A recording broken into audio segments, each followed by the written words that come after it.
시청자 여러분 안녕하십니까? 복지TV 특집대담의 유채린입니다. 오늘은 탄탄한 지방행정 경험을 바탕으로 여수에 대한 애정어린 노력과 함께 여수시를 위해 활동하는 바른미래당 여수울지역구 주승용 국회부의장 모시고 얘기 나눠보겠습니다. 부의장님 안녕하십니까? 안녕하세요. 네, 바쁘신 와중에도 시간 내주셔서 대단히 고맙습니다. 감사합니다. 네, 2019 기해년이 시작되고 복지TV 시청자분들과 만나는 자리는 처음이실 텐데 먼저 인사 말씀부터 부탁드립니다. 네, 복지TV 시청자 여러분 안녕하십니까? 네, 국회 부의장 주승용입니다. 네, 다소 늦은 감은 있습니다만은 금년 한 해도 건강하시고 하시는 사업 다 잘 되시기를 바라겠습니다. 여러 가지로 부족한 저를 사선 의원에 또 국회 부의장까지 당선시켜 주신 은혜는 저는 잊지 않겠습니다. 지역을 위해서 또 대한민국을 위해서 더 열심히 최선의 노력을 다하겠습니다. 고맙습니다. 네, 그럼 첫 번째 질문입니다. 지금 한국 사회는 저출산과 고령화 문제가 심각하죠. 네, 현 정부의 복지 정책에 대한 의견에 대해서 들어보고 싶습니다. 말씀하신 대로 우리나라의 가장 심각한 국정 과제가 저출산 고령화 문제입니다. 지금 출산율은 세계에서 꼴찌입니다. 0.98명. 그리고 고령화 속도는 지금 가장 빠릅니다. 그래서 역대 정부에서 이 문제에 대해서 심각하게 생각하지 않았기 때문에 지금의 문제가 생기고 있다고 생각하고요. 출산율도 0.98명이라고 했는데 지난 10년 동안 120조를 투입했습년도만 아무런 효과를 보지 못하고 있습니다. 저는 정부 정책에 잘못이 있다고 생각하는 것이 1983년도에 대체 출산율이라는 건 뭐냐면 우리나라 5,200만 인구를 그대로 유지할 수 있는 출산율, 이게 2.1명입니다. 2.1명의 출산율을 유지해야 되는데 그때부터 1983년부터 2.1명이 떨어졌습니다만은 그래서 2005년이 올 때까지 1.08명까지 떨어졌습니다. 그런데도 불구하고 지난 23년 동안 계속해서 산하 제한을 시킨 겁니다.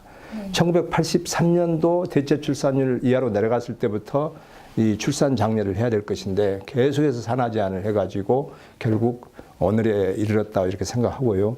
어쨌든 저는 출산 정책에 대해서 정부에서 많은 노력을 하고 있습니다. 뭐 아동 수당이라든지 하고 있습니다만은 근본적으로 일본과 같이 일본도 2016년부터 이민제도를 시행하고 있거든요. 저희들도 다문화 가정 이민제도를 도입할 때가 되지 않았나 이렇게 생각을 하고요. 이 노인 빈곤율은 44% 그리고 노인 자살률도 OECD 1위입니다. 그래서 우리 전남 같은 경우는 초고령 사회에 접어들었습니다. 지금 정부 정책은 지금 고령 시대에 고령 정책을 쓰고 있습니다만은 우리 전남은 초고령화 사회에 접어들었기 때문에 이 정부의 노인 정책이 우리 전남에는 약발이 먹히지 않는다는 거죠. 그래서 이 노인 문제라든지 노인들에게는 어쨌든 건강한 문화생활을 즐기게 해주게끔 하고 또 일자리를 만들어주는 것이 가장 필요하다고 봅니다. 그래서 이런 노인 문제, 저출산, 고령화 문제에 대해서 정부의 근본적인 또 심각한 대책이 마련돼야 된다 생각하고 있습니다. 지금 가장 큰 문제가 노인 빈곤이라고 말씀하셨는데 우리 사회를 제대로 바라보려면 우리의 미래라고 먼저 생각해야 되지 않을까 싶습니다. 네, 이를 극복하기 위해서는 정책과 제도만으로는 한계가 있는 것 같고 말씀하신 대로 가치관의 변화와 인식 개선도 무엇보다 중요할 것 같습니다. 그럼 먼저 우리나라의 사회복지제도에 문제점이 있다면 부의장님께서는 무엇이라고 생각하십니까? 예, 우선 정부 예산이 좀 많이 확보가 돼야죠. 지금 우리나라 1년 예산이 지금 470조입니다. 금년에. 그 중에서 36%, 약 160조가 지금 복지 예산인데도 불구하고 아직도 선진국 수준에는 따라가지를 못하고 있는 것 같습니다. 지금 조세 부담률이 20%인데 OECD 평균이 25%라고 한다면 앞으로도 80조 정도는 복지 예산에 더 추가가 돼야 되거든요. 그래서 전반적으로 증세 정책이 필요하다 생각합니다. 그래서 고소득자에 대해서는 증세 정책을 펴고 지금 우리나라의 자영업자 또 이 근로자의 48%가 세금을 내지 않고 있습니다. 면세자입니다. 그래서 저는 그것도 잘못됐다 생각하고 10,000원의 소득이 있다 하더라도 거기에 따른 세금을 내야 된다고 생각합니다. 선진국 같은 데는 거의 45%, 50%를 세금으로 내고 있습니다. 그러면서도 이렇게 내는 것은 나중에 젊을 때 일하고 나중에 노후에 연금을 국가에서 받기 때문에 노후가 편하기 때문에 다 믿고 내는 것입니다. 그래서 저희들도 이 증세가 필요하고요. 그 다음에는 공공 뭐 병원이라든지 국공립 어린이집이라든지 보육시설 뭐 이런 것에 공공의료시설이라든지 공공보육시설 또 종합사회복지관 이런 시설들의 확충이 필요하다고 봅니다. 지금 공공시설은 우리나라가 거의 한 의료의 경우에는 병원의 경우에는 한 10%, 또 보육시설의 경우는 한 5%밖에 안 되거든요. 종합사회복지관이 없는 시군이 전남에 22개 시군 중에서 13개 시군이 지금 종합사회복지관도 없습니다. 그렇기 때문에 이런 공공의료시설, 공공보육시설, 또 공공복지시설 이런 것에 좀 확충이 필요하고요. 그 다음에 사회복지에 근무하고 있는 종사자들이 너무 처우가 열악합니다. 그래서 그분들의 처우 개선도 필요하고요. 또 지금같이 우리나라 예산이 부족할 때는 저는 맞춤형 보육, 20대는 가장 필요한 것이 취업 아니겠습니까? 일자리. 그래서 일자리에 맞는 복지. 그리고 30대는 주거, 보육, 교육 문제가 제일 심각하죠. 그래서 거기에 맞는 복지. 그리고 5, 60대는 노후에 대한 대책, 복지. 이렇게 맞춤형 복지를 만들어주는 것이 우선적으로 지금 해야 될 일 아닌가 이렇게 생각합니다. 네, 근본적인 사회복지 제도가 바뀌지 않으면 결국 사회도 바뀌지 않는다는 건 우리 사회가 결국 문제가 반복될 수밖에 없다는 말씀이신데요. 방금 말씀하신 그 맞춤형 그 제도가 하루빨리 이루어졌으면 좋겠습니다. 네. 네. 제가 찾아보니까 부의장님께서는 국회에 자살 예방 포럼을 출범시키고 대표 의원으로서 활동하고 계신다고 들었습니다. 현재 우리나라 자살률은 OECD 국가 중 최고 수준으로 우리 사회의 가장 심각한 부분인데요. 자살 예방을 위한 국회의 역할은 무엇이 있을까요? 제가 국회에서 포럼 대표를 맡고 있는 것이 3가지입니다. 첫째는 이 자살 예방 포럼 대표를 맡고 있고요. 두 번째는 교통 안전 포럼, 네, 그리고 세 번째는 물 포럼. 예, 이 3가지가 다 우리의 일상생활과 밀접한 관계가 있고 행복한 가정을 순식간에 불행하게 만들 수 있는 그런 문제이기 때문에 우리 국민들의 생활과 밀접한 문제이기 때문에 제가 이게 가장 중요하다 해서 3개의 포럼을 만들어서 대표를 맡고 있는데요. 아시다시피 자살이 하루에 37명으로 자살로 사망을 하고 있습니다. 자살 시도자가 하루에 720명입니다. 그래서 연간 한 13,000명이 자살하고 있거든요. 교통사고로 사망하는 분들의 국민이 4,000명대를 금년에 줄였습니다. 4,000명대 이내로 들어왔기 때문에 교통사고로 사망하시는 분들보다도 3배나 많은 숫자가 자살하고 있습니다. OECD 국가 중에서 자살률이 가장 높고요. 특히 노인의 자살 그리고 청소년의 자살이 많습니다. 그래서 국가에서도 국민건강 3대 프로젝트다 해가지고 이 교통사고 그리고 자살 그리고 산재 이게 3가지를 3대 프로젝트로 정해서 내년부터 국무총실 산하에 자살 예방 기구를 만들도록 법적 근거가 마련이 됐습니다. 저는 이 자살에 대해서 저희들이 심각하게 생각해야 되고요. 특히 예산을 많이 확보해야 된다고 봅니다. 지금 저희들이 금년 자살 예방 예산이 210억 정도 됩니다. 210억 정도 되는데 이웃 일본의 같은 경우에는 자살 예방 예산이 8천억 정도 됩니다. 예. 그래서 자살을 방지하는 예방하는 그런 프로그램부터 시작해서 사회적 기구가 많이 만들어져야 되고요. 특히 자살했던 한 사람의 유가족들 있지 않습니까? 그 돌봄도 시급합니다.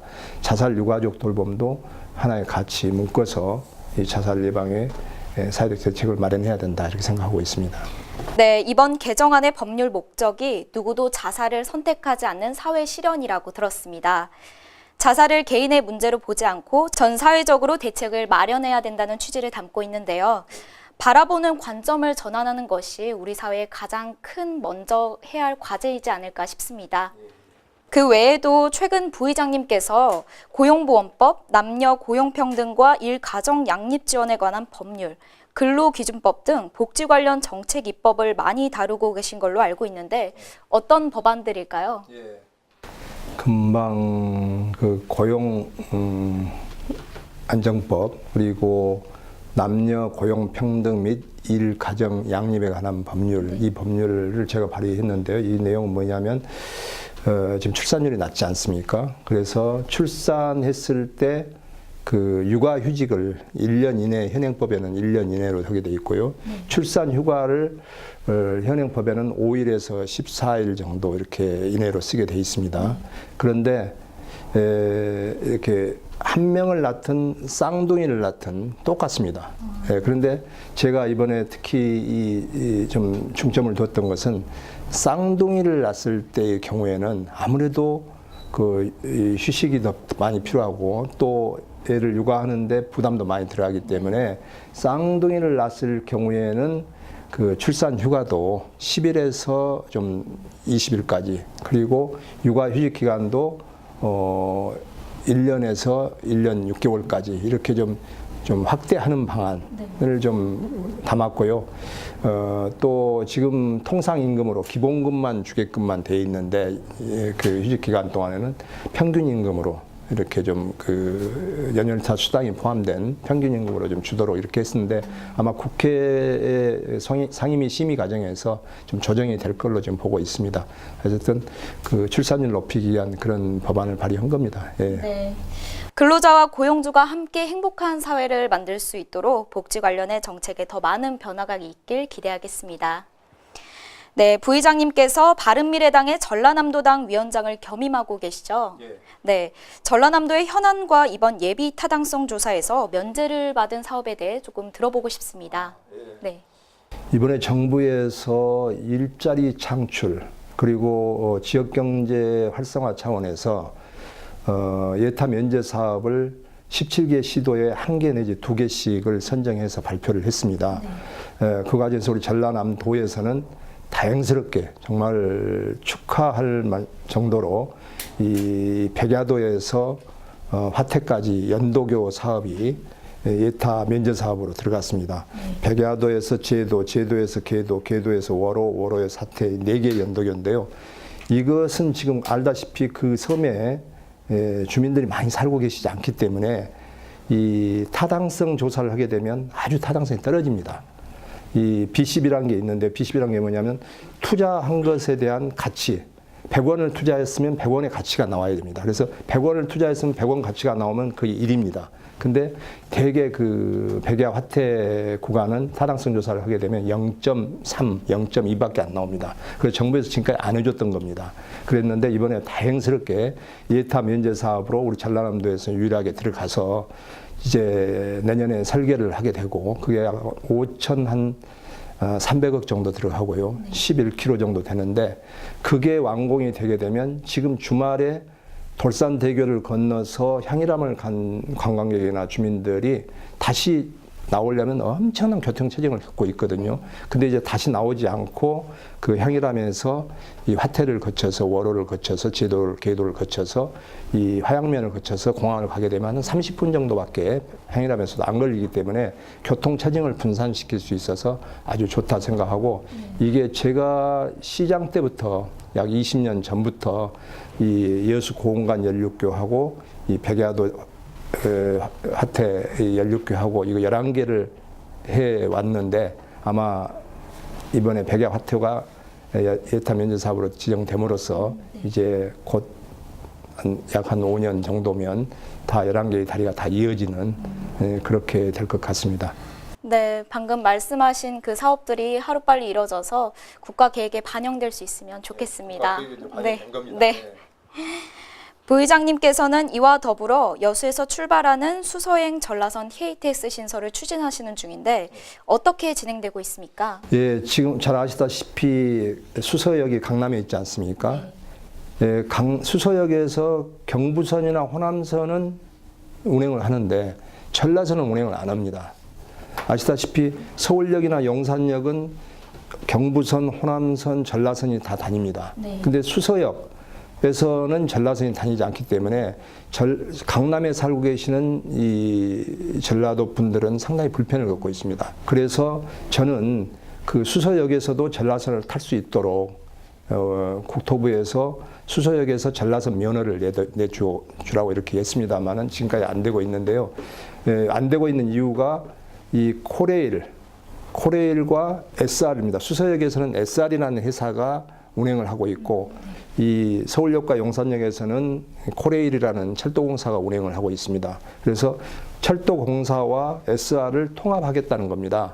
근데 사실 이게 SR이 만들어질 때 철도공사가 독점하고 있는 것을 SR이 만들어질 때 경쟁 체제를 도입해야지 소비자들에게 편리함을 주고 서비스를 많이 준다 해서 만들었는데 경쟁 체제를 만들려면 수서역에서도 SR도 출발하고 코레일도 출발하게 만들어주는 게 경쟁력이지 수서역에서는 SR만 운영하는 기차만 출발하고 이것은 경쟁 체제가 아니라고 봅니다. 그래서 코레일하고 SR하고 통합을 시키려면 빨리 통합을 시키고 그렇지 않으면 SR의 수서역에서도 전라선을 운행하게끔 해달라. 계속 제가 지금 1년 전부터 이야기하고 있는데 평창 올림픽이 끝나면 거기에 투입됐던 열차를 투입하겠다 했는데 지금 SR과 코레일 사이의 갈등 때문에 아직도 그 열차는 남아 있습니다만은 아직 그 면허가 나지 않아 가지고 운행을 못 하고 있고요. 특히 이게 설사 면허가 난다 하더라도 지금 평택에서 5선 구간이 완전히 지금 포화 상태입니다. 그거는 경부선, 전라선, 호남선이 다 다니기 때문에 그가 포화 상태에서 그걸 지금 복선을 깔라고 합니다. 복선인데도 불구하고 4차선 4개 열차가 다니게끔 한꺼번에 다니게끔 복선화를 시키려고 하는데 그것도 이번에 예타 면제 사업으로 확정이 됐거든요. 그래서 지금 동시에 2개를 같이 추진하려고 노력 중에 있습니다. 조만간 수서역에서도 전라선이 운행될 수 있도록 노력하겠습니다. KTX 신설이 빨리 이뤄져서 전라도민들의 교통적인 불편이 이제 해소될 수 있는 그날을 기다리겠습니다. 네, 이에 덧붙여 부의장님을 비롯한 호남 출신 국회의원들께서 호남선 직선화를 지속적으로 거론하고 있습니다. 호남선 직선화 가능할까요? 호남선 지금 말씀하신 호남선 직선화인가 전라선 직선화가 모르겠는데 호남선 직선화라는 것은 강주에서 목포 구간이 지금 이렇게 꾸불꾸불하기 때문에 거기도 지금 직선화를 시켜야 되고 우리 여수 같은 경우는 전라선이죠. 익산에서부터 여수 구간이 지금 선형 개량을 해야 된다는 건데 직선화를 시켜야 된다는 건데 이게 지금 사실 서울서 여수까지 오려면 지금 2시간 한 4, 50분 걸리지 않습니까? 사실 서울서 익산까지는 거의 1시간 만에 와가지고 익산에서 여수 구간이 거의 1시간 40분 정도 걸리고 있거든요. 그래서 익산에서 여수까지를 직선화시키자라고 하는데 전라선 직선화에 대해서는 지금 서울에서 여수까지 약 한 2시간 50분 소요가 됩니다만은 서울에서 익산까지는 초고속이 300km로 달리는데 익산에서 여수까지가 지금 선형이 이렇게 구부러진 부분이 많아서 지금 완행이 되고 있습니다. 그래서 이 부분을 직선화시키는데 약 5조 7천억 정도의 예산이 들어갑니다. 그런데 사실 저희들이 지난 2012년에 세계 박람회를 개최할 때 그때 익산에서 여수 구간을 많이 구부러진 부분을 한 2,500억 정도를 들여서 개선을 한 데가 있습니다. 그래서 지금 국토부에서는 그 당시에 2,500억을 투입했기 때문에 지금 새롭게 새로 선을 이렇게 까는 것은 너무 예산 낭비지 않느냐 해가지고 합니다만은 어쨌든 이것이 그 철도망 구축 계획에 반영이 돼야 됩니다. 그래서 이 철도망 구축 계획이 2020년에 끝납니다. 지금 3차 철도망 구축 계획이. 그래서 4차 철도망 구축 계획에는 반영을 하려고 합니다만은 지금 어찌 될지는 잘 모르겠고요. 어쨌든 지금 우리가 서울서 강주나 서울서 이렇게 여수로 올 때 과거에는 서대전을 거쳐서 왔지 않습니까? 서대전을 거쳐서 오는 거고 지금은 난공주역을 거쳐서 옵니다. 예, 오송에서 난공주역인데 그 차이가 난공주역을 거치는 것이 서대전을 거치는 것보다 44분이 빠릅니다. 우리 호남 사람들은 어떻게든지 직선화 시켜서 1분이라도 빨리 가고 싶어 하는 거거든요. 근데 그 당시에 서대전 주민들이 얼마나 반대가 많았습니까? 그동안 한 50년, 60년 동안 서대전을 이용했는데 왜 이게 갑자기 난공주를 이용해야 하지만은 호남 사람들이 뭐 5분, 10분도 아니고 44분이나 이렇게 더 길게 걸리기 때문에 호남 사람들은 1분이라도 빨리 가려고 하기 때문에 지금 이제 우리 호남 사람들은 어쨌든 전라선 직선화가 빨리 될 수 있도록 하고 있는 걸 잘 알고 있습니다. 그래서 이 부분에 대해서도 4차 철도망 구축 계획에 반영될 수 있도록 노력하겠습니다. 네, 그럼 끝으로 부의장님의 향후 활동 계획과 포부를 시청자와 지역 주민들에게 전해주시면서 마무리 인사 대신하겠습니다. 네. 예, 아까 첫 모두 발언을 했습니다마는 저에게 여러 가지로 부족한 저에게 지역민들께서 이렇게 4번이나 국회의원에 당선시켜 주시고 또 그 덕분에 여수 헌정사상 70년 만에 국회 부의장까지 이렇게 당선시켜 주셨습니다. 그래서 대한민국을 위해서 또 우리 지역을 위해서 더 큰 일, 더 많은 일을 하겠습니다. 국민들께서 지금 국회에 대해서 많은 실망을 하고 계신 걸 잘 알고 있습니다. 또 경제가 너무나 지금 어렵습니다. 양극화되고 있고 가계부채는 사상 최대입니다. 또 최저임금 인상으로 또 근로시간 단축으로 인해 가지고 자영업자들 또 중소기업들이 폐업을 하고 있고 그런 상황입니다. 그래서 이런 문제에 대해서 국회가 24시간 불이 꺼지지 않고 운영되는 그런 국회를 만들려고 부의장으로서 이렇게 포부를 갖고 있습니다만은 여야 간의 갈등으로 인해서 잘 안 되고 있습니다. 어떤 분들께서는 국회가 허구한 날 싸운다 이런 말씀을 하시는데 민주주의 국가에서는 여야가 싸우는 것이 국회가 싸울 때 발전이 있다고 생각합니다. 싸우지 않으면 거수기 노릇만 한다면 그건 독재국가에서나 있는 일이기 때문에 여야가 싸우면서 서로 양보하고 한 발짝 양보하고 타협해서 새로운 제도가 만들어지는 것이라고 생각합니다. 더 힘을 실어주시고 또 이 문제에 대해서 국회에도 많은 관심을 가져주시면 고맙겠습니다. 하여튼 지역을 위해서 또 대한민국을 위해서 더 큰 일, 더 많은 일을 하겠습니다. 지역민 여러분 건강하십시오.